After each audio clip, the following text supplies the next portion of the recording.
The UAE's tourism and leisure sector, a key pillar to prop up the nation's post-oil economy, is projected to reach 237 billion dirhams by the year 2026, on the back of exponential growth in tourism and hospitality infrastructure, as the Emirates keeps on track to witness a record surge in visitor traffic over the next decade. Dubai and Abu Dhabi have already grabbed the international spotlight as amongst the most sought-after travel destinations and fastest-growing cities in the world, while other Emirates have been stepping up the drive to woo holidaymakers with a plethora of new tourist attractions. Known for its hospitality, upscale venues and international clubs targeting the big spenders and social elite, in recent years Dubai has also seen the emergence of locally developed F&B concepts like Zero Gravity. I sat with Peter Skudutis, General Manager of Zero Gravity, to discuss how he built one of the most well-known locally grown brands in Dubai and his thoughts on the future of entertainment. Peter, thanks a million for joining me. Thanks for having me. For the few people who are watching and may not know who you are, do you want to give me a little bit about your background, who you are? Sure. I'm now General Manager of Zero Gravity, which is a beach club in Dubai Marina. I've been in Dubai people who won't know that. I hope so. I've been in Dubai for about 10 years. Really very much staying in that same industry. I started at Barasti and I went to work for the Hub Tour Group for some time and opened up Excel Beach Club for them and run a restaurant which is now called Andreas and Horizon Lounge and things like that. And then the last 4 years since we opened the place, been at Zero Gravity. Okay, excellent. Yeah. Obviously, being Zero Gravity, you have some of the most recognised DJs, musicians playing at your venue. What do you think is the most important aspect of a live entertainment experience?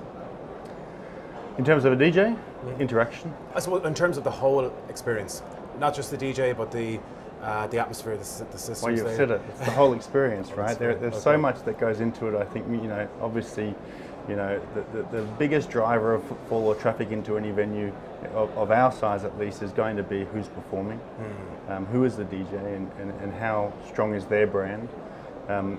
Following on from that and becoming more and more important these days is the other elements, the peripheral elements that you have in place, so peripheral entertainment and what you have in terms of AV, making sure that your sound is correct. It's all that customer interaction, all that customer experience elements are becoming more and more important. Our industry is one that will bat heads with the likes of Ibiza now, with the amount of artists we have coming through the city. It's just incredible. It's wonderful to see. But the one thing that does is it creates a little bit of complacency within the market. You have to really stand out beyond the artist now. So there are so many elements that come into it, and of course that all comes back to the bare bones. Right. It comes back to the level of service that you offer. It comes back to the quality of food and the quality of beverage that you've got, and ideally the ambience of the place as well. You kind of touched on something there I just want to develop on. Zero Gravity is very much a local brand. Yeah. So how do you go about building that brand within the market against probably more established global names like Nikki Beach or Blue Marlin? What's your strategy behind? We can all do it. Those? We can all do it. Okay. And Dubai is a city that embraces this that opportunity to create, and it really is. Okay. Dubai gives us a platform that is, far and beyond the rest of the world to create brands ourselves, and give us the resources to do that. I find it difficult sometimes to understand why people would pay, big royalty fees or big brand fees to bring a brand in just to stick the name above the door. Right. When we have the ability and you have the opportunity to create locally based or locally grown brands that we can take outwards then. Yeah. So, we were having a little bit of a chat then just before we got started. We see a very high churn of clubs, bars, restaurants here in Dubai. Yeah. What do you think distinguishes a bad marketing strategy from a bad venue?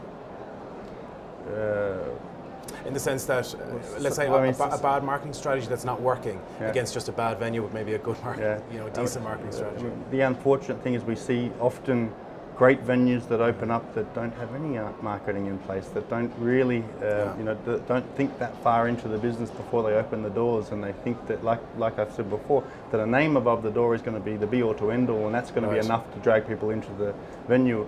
That's not the case, and we see that often. That people, rely on the venue itself, or they spend incredible amount of money on the fit out of the venue, and then they forget about the importance of marketing, and they forget about the importance of giving people this authentic experience and and high levels of customer service. So how important then is social and digital marketing and the channels of marketing? For you guys? Massive. Yeah. I mean, we recently conducted a survey, and I think we surveyed about 2,000 people, both zero gravity guests and and people that hadn't been to zero gravity before, and we asked them that question: where do you find the information about us and about going out in general?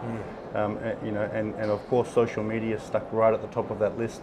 Scarily, print media, was well down the bottom, with about 2% of our people responding that they rely on print media to tell them to tell them where they should be going out or what restaurants they should be checking out.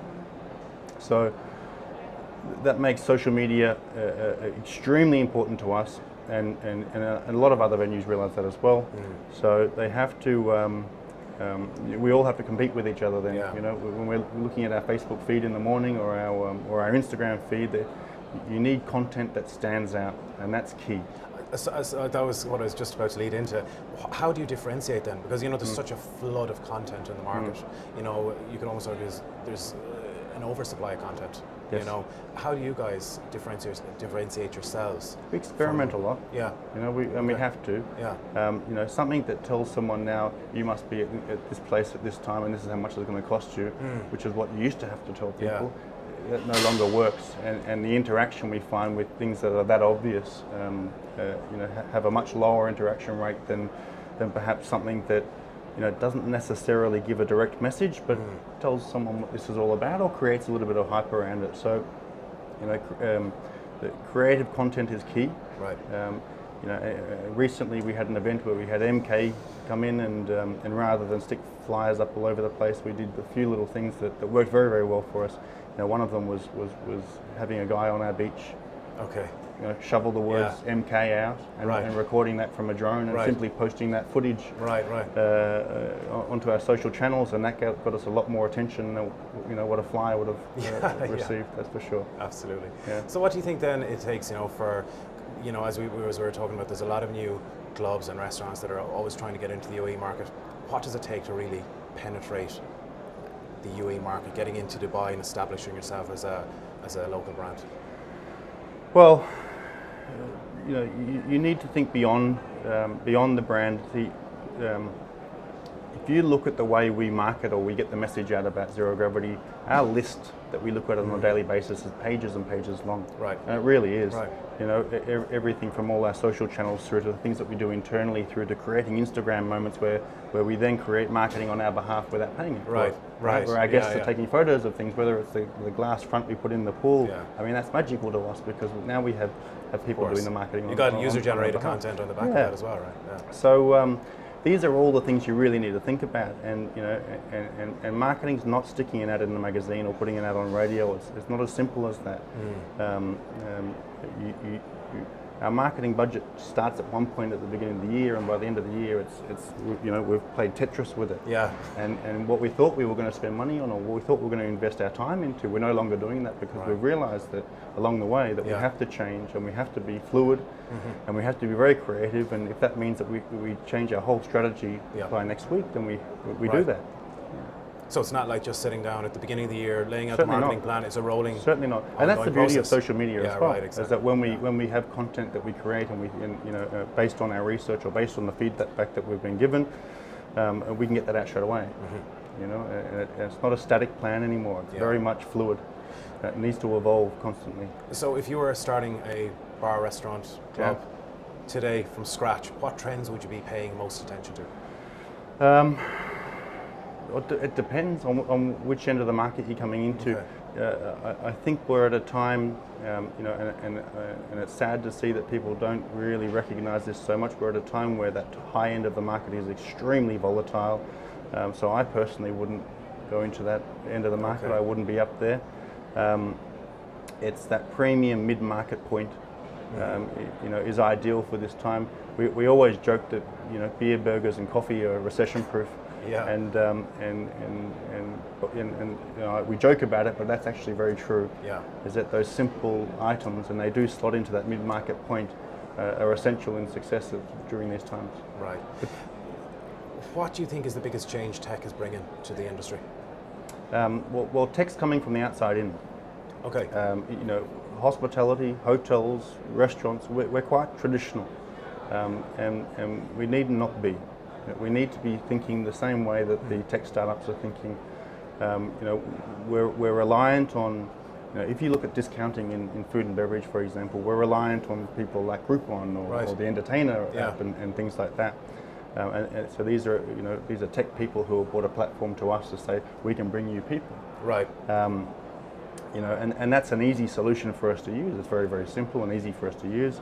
Not that it's, you know, certain brands it's not going to be effective for because they you know, they position themselves very differently than that.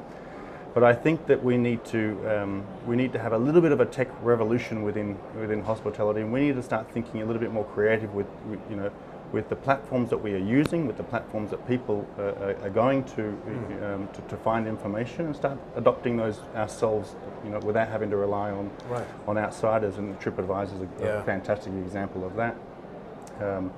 So I think, you know, we're slowly getting there. Probably slower than the tech minds are getting there, but it's very important that we start really thinking that way, and we start thinking, you know, how do we lead this end of the market? So what then, I guess, leading on from that, do you think the future of entertainment is going to be? Of entertainment? Well, that's a very good question. You know, sometimes we come back to bare bones, and you know, and artists have been very reliant on technology and on production to heighten the levels of their show, if you like, and venues have been dictated to in some sense to say this is what we need to put this show on, sometimes over the top, you know, for certain venues. So, you know, I believe that we will come back to bare bones a little bit, a bit more authenticity there. You know, I mentioned earlier in the conference that I was in Thailand recently, and I walked up the beach, and there was a guy playing a guitar, and he was in the middle of a teepee that was built out of bamboo, and there was a few festoon lighting, and I sat down there and I ordered a drink, and I thought, wow, this is all you need, right? This is all you need. And, you know, where we're laying levels and levels and levels and levels all the time to try and make the production bigger and more impressive, and there may come a point for certain venues that you say, oh, we don't need those things to put on a good show or to put on a good night for people.